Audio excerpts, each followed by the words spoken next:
Tiện. Đó là tiện. Cho bé tới đâu rồi, cho bé. Trời ơi, tri là. Ui, cặp tri. Cái khăn tiện.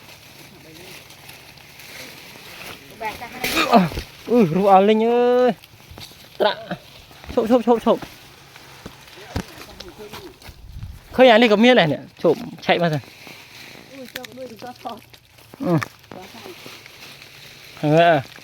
Cho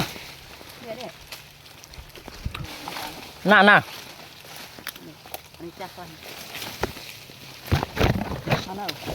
Nhỏ đây nữa kìa.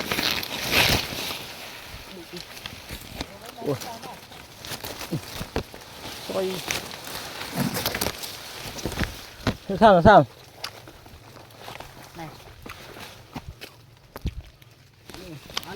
Trộm, nó lên nữa.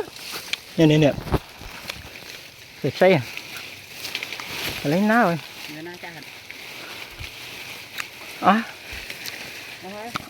Lấy. Đây là.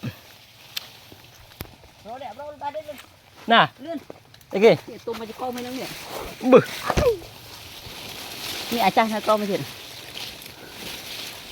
Lên. Tôm. Con á.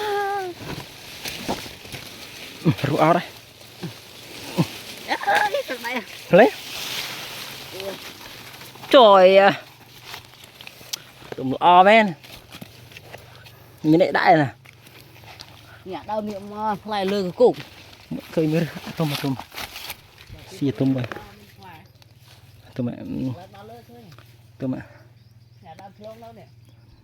Nhà đau cái viên này sao pí bị chỉ con. Rồi. Đang đau nó. Rồi lắc đá lên ba này, lắc đẹp. Bây pí chỉ con nó hơi chặt pí chỉ con cái đẹp ba.